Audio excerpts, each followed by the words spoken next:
Assalamualaikum warahmatullahi wabarakatuh, teman-teman Jawa Pos Radar Madiun. Ketemu lagi bersama dengan Tori Andromeda di sini, dan senang sekali kita akhirnya bisa ketemu lagi di sebuah konten wawancara khusus ya, dialog eksklusif untuk hari ini bersama dengan salah satu pemimpin daerah ya, yang mungkin pasti udah tidak asing lagi ya, khususnya untuk masyarakat di Ngawi ya. Kita akan ngobrol-ngobrol bersama Bupati Ngawi, Bapak Oni Anwar Harsono. Selamat pagi. Selamat pagi. Waalaikumsalam warahmatullahi wabarakatuh. Oke, ya, sorry.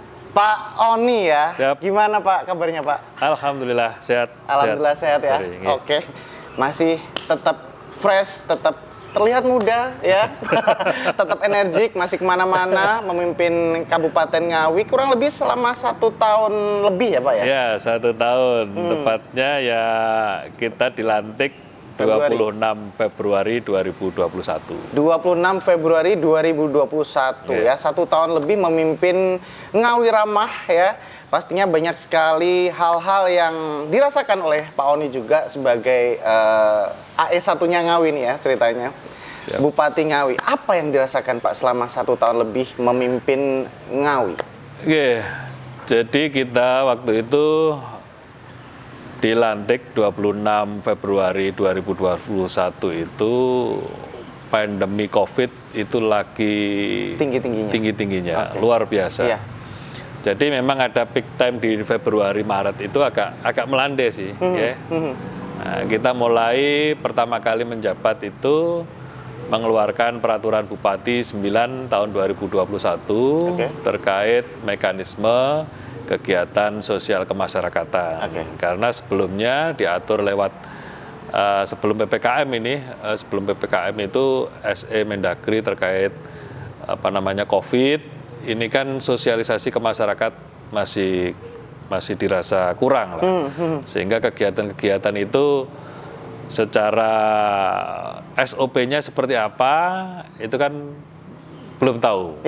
Akhirnya pertama kali kita itu bikin peraturan Bupati 9 2021 di mana kegiatan-kegiatan sosial masyarakat sudah mulai bisa dilaksanakan.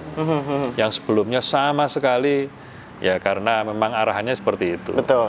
Nah, terus akhirnya bagaimana mekanisme hajatan, bagaimana warung itu buka, bagaimana pasar itu buka dan seterusnya. Sehingga waktu itu memang di Ngawi yang menjadi pelopor karena ada payung hukumnya peraturan Bupati itu tadi. Jadi masyarakatnya sudah mulai gerak. Tapi ketika gerak waktu itu Juli, wah luar biasa lagi. Iya, kurvanya Juli, naik banget naik ya, Pak, ya? Luar biasa. Dan itu memang jadi awal-awal kepala daerah stressernya bebannya itu luar biasa waktu itu karena terkait menyangkut jiwa masyarakat Kabupaten Ngawi, keselamatan dan seterusnya. Jadi ketika kita tidak istilahnya sudah melakukan secara SOP tapi kurang maksimal, banyak masyarakat kita yang kemudian sakit, meninggal dan sebagainya, itu beban berat yang sangat luar biasa waktu itu. Sampai Ngawi itu juga mengeluarkan surat edaran terkait tidak boleh menyiarkan berita lelayu di masjid dengan pengeras. Ambulan itu tidak boleh keliling, kalau tidak kredit nggak boleh pakai sirine dan seterusnya. Itu Ngawi juga seperti itu. Bagaimana mencukupi peralatan-peralatan medis, tabung-tabung oksigen dan seterusnya. Nah, itu memang tantangan ya, tantangan di awal kita menjabat itu luar biasa ya dalam menghadapi pandemi COVID-19. Dan bahkan sampai sekarang pun pandemi sebenarnya masih kita rasakan ya, walaupun memang secara kurva memang menurun sekali. Dan mungkin ini salah satu wawancara dengan kepala daerah pertama saya yang tanpa masker Pak, kebetulan. Kemarin 2 kali saya wawancara Bupati juga, 2 kali pakai masker terus, dan ini pertama kali sama Pak Oni nggak pakai masker ya. Karena ya semoga kondisi ini bisa terus bertahan ya, dalam arti ekonomi benar-benar bisa tumbuh lagi dan seterusnya. Tapi dalam 1 tahun lebih ini Pak Oni, memimpin Ngawi dengan dinamika masyarakat yang beragam ya. Masyarakat Ngawi kan juga cukup majemuk juga dengan berbagai macam latar belakang. Khususnya untuk COVID-19, ada kendala apa aja menghadapi masyarakat di Ngawi ini? Khususnya mungkin ya COVID-19 gitu.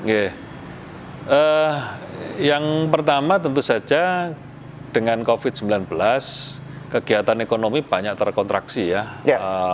Mesti di semua, saya rasa semua kabupaten kota mengalami itu semua. Jadi kegiatan ekonomi kerakyatan, terus kemudian pariwisata, kuliner dan sebagainya, semua kena dampak. Alhamdulillah di Kabupaten Ngawi kontraksi itu tidak begitu signifikan turun. Karena memang core-nya, pondasinya kegiatan ekonomi kerakyatan di Ngawi itu pertanian. Ya, di pertanian, bukan jasa pariwisata, bukan jasa di kuliner, perhotelan dan seterusnya. Apalagi Ngawi sebagai lumbung padi nomor 1 di Jawa Timur ya, luar biasa. Alhamdulillah seperti itu. Jadi ketika pandemi COVID, perekonomian itu tidak terlalu terkontraksi karena memang PDRB Ngawi itu paling banyak 35% kurang lebih. Itu ada di sektor pertanian, peternakan, jasa bidang perdagangan, bidang pertanian dan sekitarnya. Jadi nggak terlalu dapat goncangan lah, istilahnya seperti itu. Dan ditambah lagi masyarakatnya itu semangat untuk semangat untuk bisa menghadapi COVID ini luar biasa. Jadi dia itu pengen sekali merecovery pasca pandemi itu sangat luar biasa semangatnya. Jadi kita di pemerintah Kabupaten Ngawi itu istilahnya bikin regulasi saja, bikin regulasi. Masyarakatnya itu sudah inovatif sekali. Sudah mungkin teredukasi juga. Jadi lama 2 tahun terkena COVID sudah istilahnya kalau bahasa Jawa itu doyo-doyo lah. Sudah semangat pengen pulih seperti itu. Lah kita tinggal mengasih ruang. Masyarakat Ngawi guyup rukun, terus kemudian semangat juangnya luar biasa, sehingga kita hanya mengasih ruang saja, semuanya sudah bergerak luar biasa. Jadi saya di Kabupaten Ngawi ini selaku kepala daerah juga sangat bangga sekali mengapresiasi warga masyarakat kami yang guyup rukun, gotong royong, semangat juangnya tinggi. Ini patut kita apresiasi semuanya. Jadi jarang yang ngeluh lah, kasarnya seperti itu. Hampir-hampir tidak ada yang ngeluh terkait ini Pak, harus ini Pak, ini nggak ada. Dia malah justru minta kita, Pak, untuk kegiatan ekonomi gini, ini, saya pengen buka ini, saya pengen buka ini, saya pengen buka itu. Nah itu jadi ada dukungan dari masyarakat ya? Justru bottom up. Bottom up. Jadi kemarin misalkan contoh di Mantingan mau bikin kirap juga terkait hari jadi. Di Kecamatan Ngerambe mau bikin pasar dan seterusnya. Itu semuanya BUMDes, Karang Taruna, Pok Darwis dan sebagainya. Itu antusias untuk merecovery ekonominya secara mandiri itu luar biasa. Gitu. Jadi memang pemerintah Kabupaten Ngawi sendiri sudah punya regulasi, sudah punya aturan, sudah punya hal-hal yang sudah dirancang. Nah, masyarakatnya ini ternyata support juga. Betul. Nah, 664 Kabupaten Ngawi dengan tema Ngawi bergerak, sehat bersama, tumbuhkan ekonomi. Apa maknanya, Pak? Apa yang bergerak? Apa yang tumbuh dari ekonomi dan juga mungkin sehat bersama, mungkin penanganan COVID-19 khususnya sebagai bagian dari recovery juga. Sudah seperti apa? Jadi kita mau cerita logo dulu ini, Mas. Logo dulu 664. Dalam angka 664 itu di dalamnya itu ada kayak mozaik gitu ya, mozaik terkait gambar-gambar Kalau 6 yang pertama itu terkait pertanian, peternakan, perkebunan. Sebagai sektor utama. Sektor yang harus diperjuangkan lah seperti itu. 6 yang kedua gambarannya ada gedung, pabrik, ya seputar investasi, kawasan industri lah, intinya seperti itu, dan infrastruktur. Yang 4 di mozaiknya ada gambar-gambar terkait Benteng Pendem, Trinil, dan seterusnya. Itu terkait destinasi wisata. Nah, 3 ini yang menjadi fokus kegiatan pembangunan Kabupaten Ngawi ke depan dalam momentum ulang tahun ke-664 ini, semua bisa terlaksana dengan baik ketika, yaitu tadi, masyarakatnya sehat, dan kemudian dengan fasilitasi oleh pemerintah daerah, kita mampu bangkit secara ekonominya. Nah, filosofi dari momentum hari jadi yang ke-664 itu seperti itu. Jadi memang benar-benar bergerak bersama ya, sehat bersama juga untuk membangkitkan ekonomi yang mungkin 2 tahun ini cukup stuck gara-gara COVID-19 gitu ya Pak ya. Nah, ngomongin beberapa sektor di Kabupaten Ngawi ini memang sebenarnya banyak sekali yang bisa kita ulas. Salah satunya mungkin yang paling utama dulu kali ya Pak, pertanian ya. Sebagai kalau kita mungkin membuka data ya, Jawa Timur merupakan lumbung padi terbesar di Indonesia, penyumbang beras khususnya terbesar di Indonesia, dan di situ di Jawa Timur sendiri Ngawi nomor satu untuk penyumbang produktivitas pertanian gitu ya. Upaya-upaya apa yang dilakukan bahkan sejak 2021 kemarin ya, prestasi ini sudah diraih oleh pemerintah Kabupaten Ngawi. Apa saja yang dilakukan Pak? Kok bisa seperti itu? Yang pertama tentu saja dalam rangka peningkatan produktivitas itu, kita sudah mulai punya regulasi pemetaan lahan pertanian berkelanjutan, LP2B. LP2B, jadi pemindahan peruntukan lahan itu perdanya kita kuatkan, sehingga tidak tidak berkurang, cenderung tetap ya, dan ketika ada pengusulan perubahan lahan dan sebagainya itu kita detail sekali di sana. Kalau bisa ya memang LP2B, lahan pertanian berkelanjutan maupun LSD itu lahan sawah yang dilindungi itu tidak berubah. Itu dulu yang pertama terkait regulasi. Yang keduanya, bagaimana produktivitas itu meningkat, ya upaya dari petani kita kalau bisa dalam 1 tahun itu bisa 3 musim mereka itu panen padi, seperti itu. Lah, upaya apa yang kita kerjakan terkait itu, ya padi ini kan tanaman yang membutuhkan air cukup lumayan nih. Tentu saja manajemen air harus bagus, seperti itu. Lah, ketika irigasi teknis belum bisa menjangkau keseluruhan, maka masyarakat ini dulunya banyak yang bikin sumur dalam. Ketika sumur dalam itu dioperasikan dengan genset, pakai solar dan seterusnya, boros dia. Tidak bisa efisien biaya produksinya. Maka kita punya gerakan yang namanya Electricity for Farming, ELFAM. ELFAM itu akhirnya diadop oleh PLN menjadi programnya PLN sekarang untuk mensupport ketahanan pangan. Awalnya dari Ngawi. Ketika kita ngotot bahwa listrik itu bisa masuk sawah untuk sumur dalam yang pompanya itu pakai submersible pump. Ya, ketika dia pakai submersible pump dengan energi listrik itu jauh lebih hemat petani kita.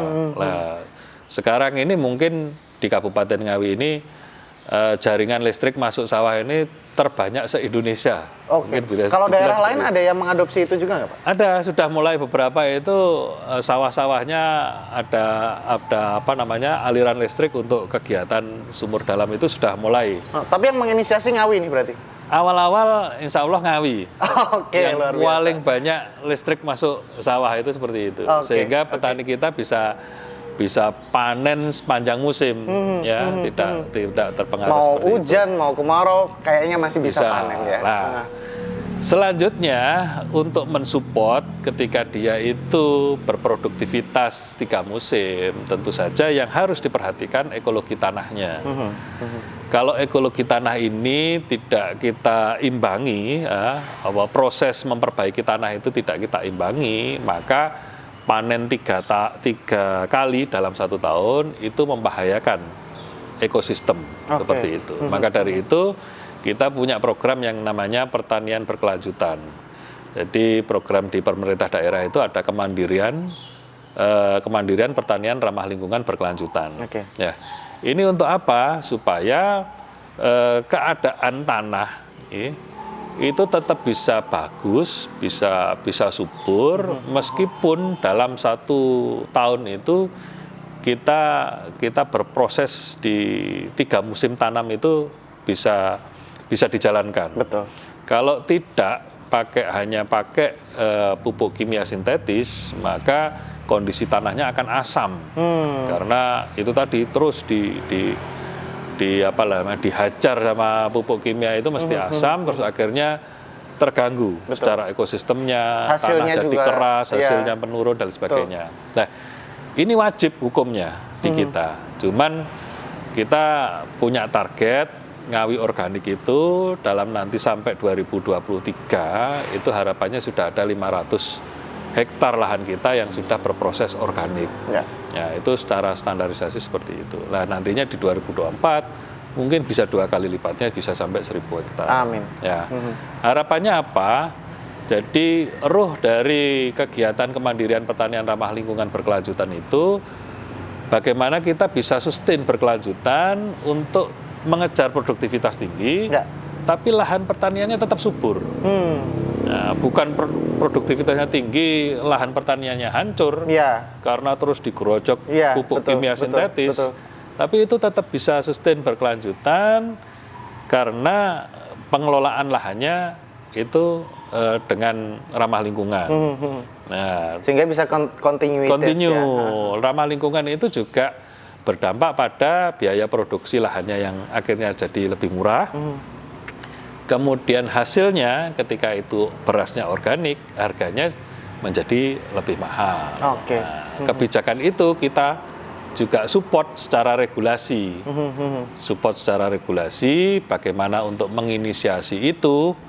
Pemerintah daerah juga ada surat edaran supaya bagi yang transisi lahannya berasnya kita beli. Berapa ratus ribu ton sih Pak dalam setahun 2021 kemarin ya mungkin ya?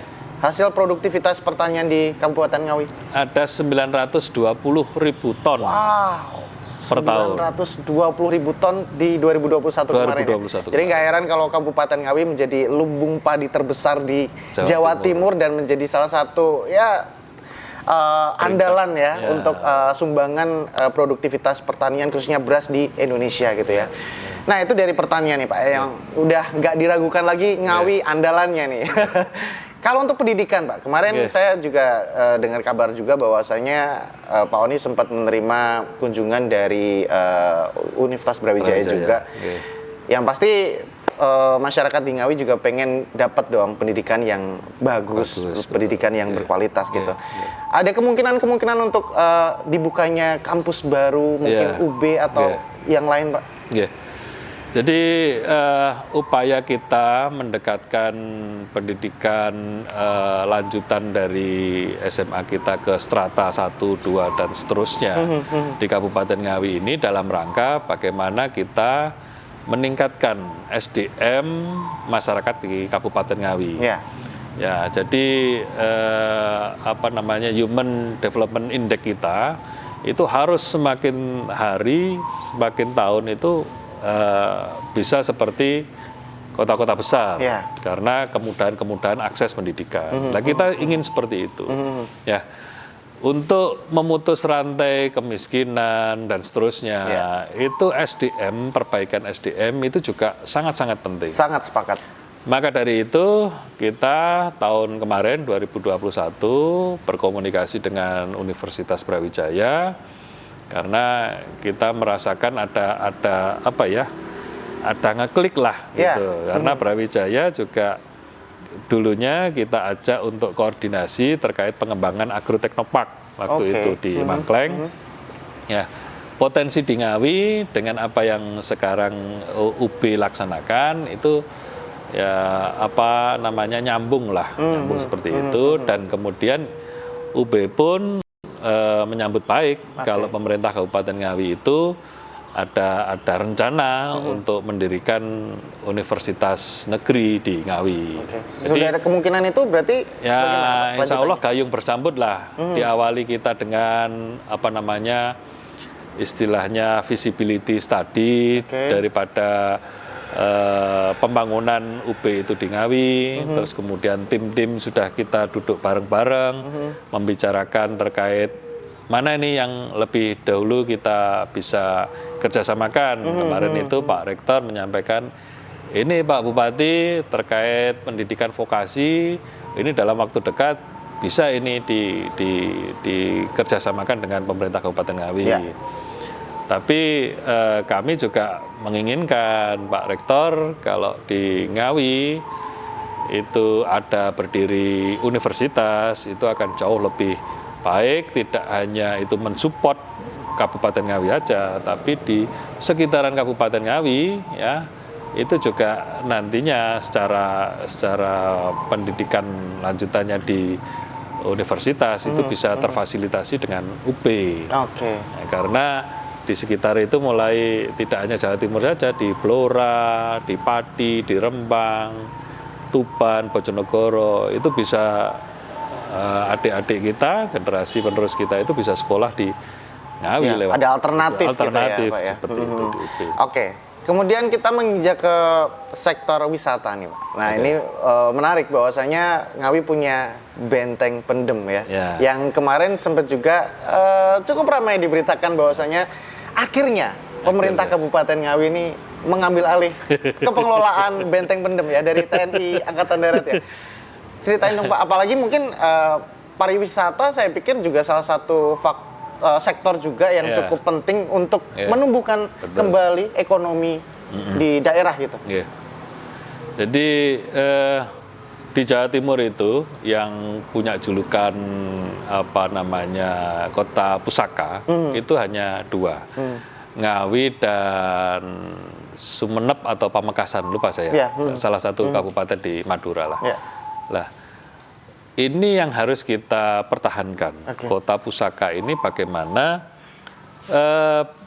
peninggalan-peninggalan sejarah harus kita bisa lestarikan. Ya. Supaya apa? Ya tentu saja kita ingin generasi penerus kita tidak kehilangan jati diri. Mereka punya apa namanya sejarah, ya, pengetahuan tentang sejarah, bagaimana leluhur-leluhur mereka ini dalam rangka perjuangan kemerdekaan, pendirian suatu bangsa dan seterusnya itu tidak kehilangan apa namanya jati diri lah terkait jas merah lah ya. Terkait kediaman Dr. Rajiman Widyodiningrat, tokoh BPUPK Indonesia dari persiapan kemerdekaan.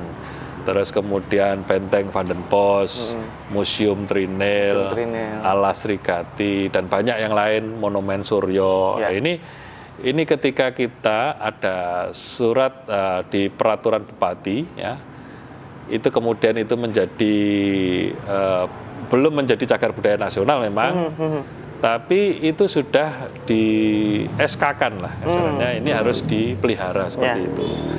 Ya, kemudian Bapak Presiden mengapresiasi itu semua, apresiasi, loh ini Kabupaten Ngawi dulu zaman Pak Kanang, Pak Bupatinya, kok sudah bisa membuat pernyataan seperti ini luar biasa ini. Nah, maka dari itu beliau akhirnya mengusahakan agar Benteng Vandenbosch itu direvitalisasi seperti bentuk asalnya supaya ya satu, sejarahnya nggak hilang, tidak lapuk dan seterusnya.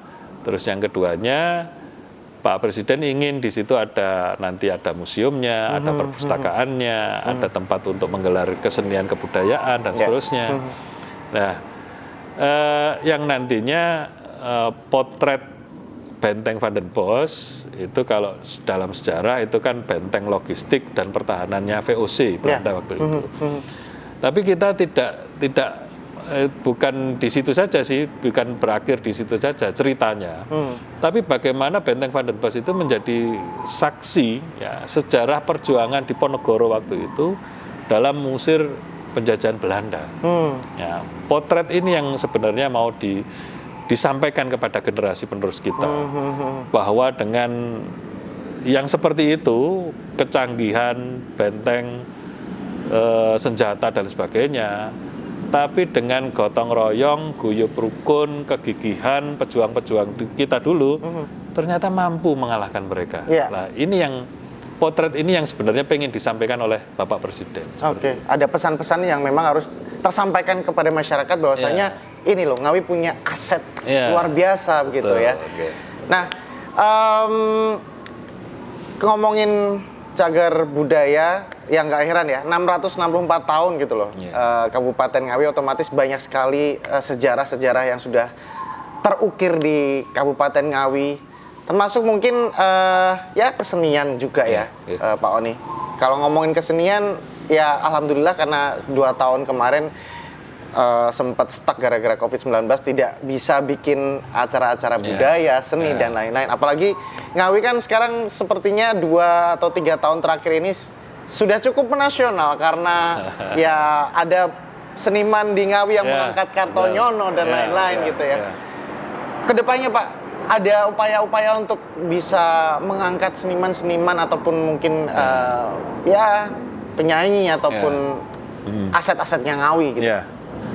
Jadi dalam rangka hari jadi Kabupaten Ngawi ya, terus kemudian momen nantinya peresmian benteng Van den Bosch. Rencananya kapan? Insya Allah nanti kalau nggak Oktober November itu. Nah, kalau di tempat-tempat lain di suatu situs sejarah yang keren gitu ya, biasanya acaranya kan jazz, musiknya jazz apa elegan-elegan gitulah. Biasanya kalau pejabat tuh jazz gitu. Lah, kita pengen mengangkat bahwa sebenarnya kita punya seniman yang sudah menasional bahkan internasional. Mas Denny Caknan dan teman-teman yang lain itu sangat luar biasa. Dulu maestro kita Mas Didi Kempot yang sudah mendahului kita, itu juga menjadi inspirasi bagi talenta-talenta muda kita untuk bisa berkesenian dan seterusnya. Itu sebenarnya ruhnya di situ. Ruhnya dulu Mas Didi Kempot secara konsisten, pionirnya ya. Ya, meskipun waktu itu gaya lagu itu zaman itu belum menarik magnet ya orang untuk kumpul. Tapi akhir-akhir ini ya nggak tahu, mungkin ya zamannya ya. Sekarang melo, sekarang pop Jawa banyak ya. Pop Jawa, patah hati dan seterusnya itu. Ambiar lah sebenarnya. Itu lagi booming lah, ini momentum.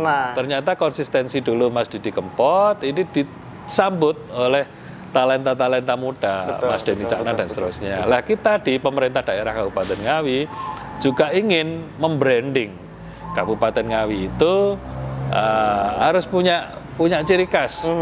Kita punya Mas Denny Caknan, Mas Didi Kempot dan seterusnya. Ya kita pengen Kabupaten Ngawi itu ya sobat ambiar itu yang Ngawi. Mindset itu jangan sampai lepas. Jangan sampai lepas. Sobat ambiar itu yang Ngawi, Mas Didi Kempot itu yang Ngawi, terus Mas Denny Caknan itu yang Ngawi. Memang kita belum ya secara dedikasi untuk mensupport seniman-seniman itu, saya rasa masih sangat minim sekali. Nah, sekarang waktunya untuk kita menggali bahwa itu potensi yang harus kita perjuangkan. Nah, makanya nanti dalam gelaran hari jadi kita nggak jazz, kita nggak rock, tapi Java Pop Festival. Wow, Java Pop Festival. Java Pop Festival itu ya bisa dibilang ini genrenya Mas Didi Kempot, genrenya Mas Denny Caknan itu yang nantinya akan kita angkat, sehingga Ngawi itu memang kabupatennya ya Java Pop itu mana? Ngawi. Ngawi, iya. Dan siapa tahu itu bisa menjadi festival yang goes to nasional gitu, Pak ya. Bisa, insya Allah. Iya. Apalagi Bapak juga sepertinya hobi musik ya. Di belakang sana ada bass, ada gitar. Dengar-dengar bisa memainkan banyak instrumen, Pak. Iya nggak sih? Lumayan, tapi otodidak. Otodidak. Ya. Boleh tahu nggak? Ini ada titipan pertanyaan dari teman wartawan juga. Referensi musiknya siapa, Pak? Waduh. Dulu kalau saya SMA, kuliah gitu ya Dewa 19. Wah. 19 yang nasional, yang anu lah. Ini kesukaannya Mas Tegar banget ini. Oh Dewa gitu 19. ya. Dewa 19, ada Gigi, ada Slang. Waduh. Legend ya. Oke, Pak.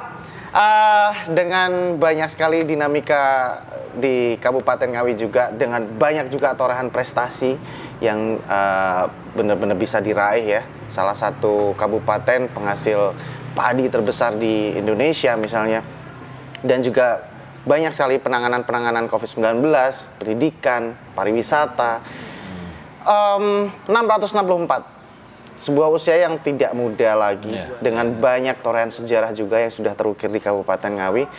Untuk kedepannya nih, Pak Oni, masih cukup panjang ya perjalanan memimpin Kabupaten Ngawi. Baru 1 tahun lebih dikit. Apa yang akan dilakukan? Harapan-harapan apa yang akan disematkan? Dan mungkin ada gebrakan-gebrakan lain yang, ini Pak Oni banget nih akhirnya. Bisa kesampaian di masa pemerintahnya Pak Oni. Apa, Pak? Ya, jadi kita patut bersyukur dulu Pak Bupati yang sebelum saya sudah meletakkan fondasi yang luar biasa. Pertanian, pariwisata, dan banyaklah peninggalan-peninggalan. Nah, di era kita memang kita mau berekspektasi apa yang menjadi angan-angan masyarakat Kabupaten Ngawi. Itu kita skala prioritas lagi. Yang utama seperti apa, sehingga fondasi yang sudah bagus ini kita bisa bikin rumah yang istimewa lah kasarnya. Fondasinya kan sudah keren.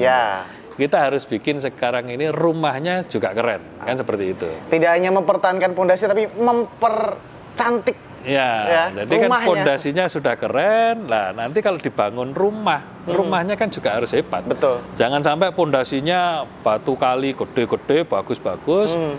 Rumahnya cuman kecil biasa dan seterusnya kan jadi. Tapi paling tidak rumahnya itu ya rumahnya tidak mewah dalam arti kata yang gimana-gimana, tapi rumahnya enak untuk ditinggali, nyaman, bersih dan seterusnya, kan aman ya seperti itu. Nah, kita ada target-target memang. Kita masih sangat kurang sekali infrastruktur jalan dan jembatan. Meskipun yang dulu-dulu itu sudah anggaran luar biasa. Nah, kita pastikan nanti karena kepemimpinan kita nanti kan berakhir hampir sama seluruhnya se-Indonesia 2024. Dari 2021 sampai 2024 itu nggak sampai 5 tahun, 3 tahunan lah. Nah, apa ini yang bisa dikerjakan 3 tahun? Kalau nggak jungkir balik itu nggak bisa ini ya. Seperti itu. Yang pertama infrastruktur. Kita mandatori infrastruktur harus minimal 25% anggaran APBD kita itu supporting kepada itu. Ketika mandatori minimal 25% saja itu untuk menjadi jalan mantap Kabupaten Ngawi 100%, itu diperlukan 12 tahun, Mas. Mandatorinya itu kalau 24% itu 180 miliar. Itu 10 tahun. 1,8 triliun itu 10 tahun. Itu kalau sesuai mandatori saja. Jadi dengan anggaran 150 miliar per tahun jalan jembatan itu baru mantep 10 tahun. Nah, apalagi tidak sesuai mandatori, jelas lebih kurang lagi. Nah, kita bagaimana yang 10 tahun ini kita geret, kita mampatkan paling tidak 3 tahun ini bisa rampung. Nah, ini berarti kan harus memutar ini. Nggak cuma otak aja, tapi wah, jungkir balik banget. Karena kita PAD kita itu masih rendah 12%, maka kita masih bergantung kepada pusat.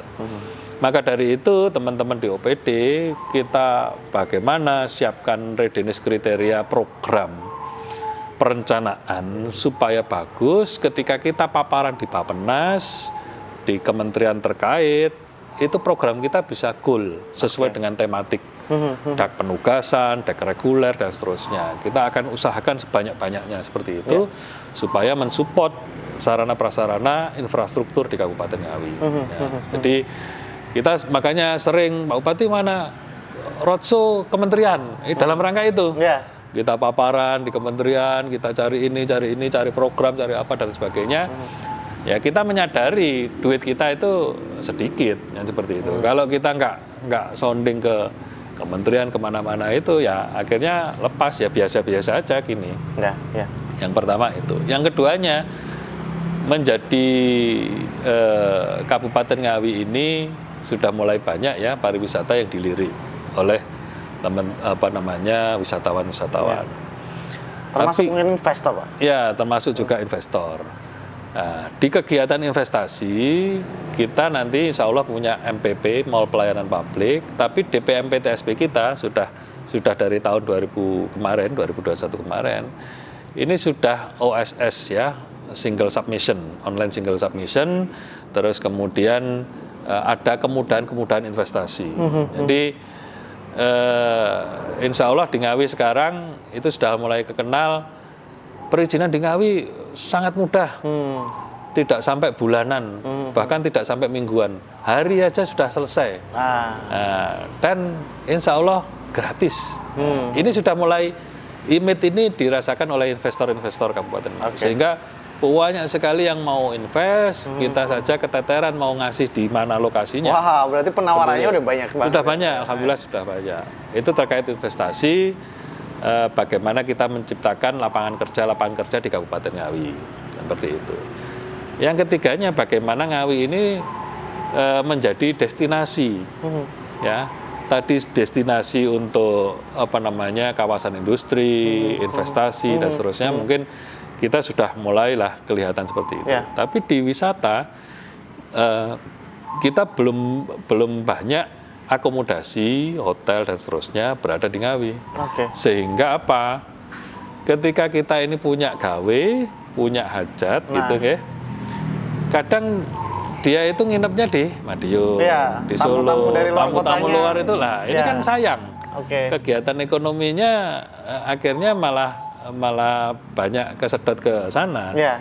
Kita ingin dalam kepemimpinan kita nantinya ya adalah hotel-hotel yang representatif, akomodasi yang representatif, minimal bintang 3 untuk di Kabupaten Ngawi, sehingga nantinya ketika berkegiatan di Ngawi, orang itu bisa stay lama di Ngawi, sehingga itu bisa menjadi trigger daya ungkit kegiatan ekonomi kerakyatan kita di Kabupaten Ngawi. Nah, 3 itu mungkin saya rasa yang nanti ketika itu kita bisa sustain, dikerjakan secara berkelanjutan, wajah Ngawi insya Allah akan berubah. Amin. 664 tahun Kabupaten Ngawi, mungkin saya sekali lagi mau mengucapkan selamat hari jadi ulang tahun Kabupaten Ngawi ke 664. Bergerak sehat bersama, tumbuhkan ekonomi. Semoga harapan-harapan yang tadi sudah dikemukakan oleh Bupati Ngawi ya, Bapak Oni Anwar Harsono ini bisa benar-benar terrealisasi. Beberapa target-target yang belum tercapai bisa benar-benar tercapai, karena mungkin ya 2 tahun lagi lah ya Pak, masih ada waktu, tenang aja untuk masyarakat ya. Kita tunggu lagi gebrakan-gebrakan yang akan dilakukan oleh Bupati Pak Oni ini untuk Kabupaten Ngawi tercinta ya. Dan pastinya terima kasih banyak Pak Oni sudah berkesempatan ngasih kesempatan kita untuk ngobrol-ngobrol bersama ya, dialog eksklusif bersama Bupati Ngawi Bapak Oni Anwar Harsono dalam rangka hari ulang tahun Kabupaten Ngawi ke 664 yang mengangkat tema bergerak ya, sehat bersama, tumbuhkan ekonomi. Yang pasti simak terus konten-konten menarik kita di Jawa Pos Radar Madiun Digital. Jangan lupa untuk like, comment, subscribe berbagai macam sosial media kita, khususnya di YouTube-nya di Radar Madiun TV. Dan pastinya semoga masyarakat Ngawi bisa benar-benar merasakan apapun itu hasil kepemimpinan dari Bupati kita, dan bisa memberikan apresiasi juga dan juga kontribusi lebih untuk Kabupaten Ngawi tercinta. Dan akhir kata, saya Tor Andromeda pamit. Terima kasih banyak buat semuanya sudah menyimak. Wassalamualaikum warahmatullahi wabarakatuh.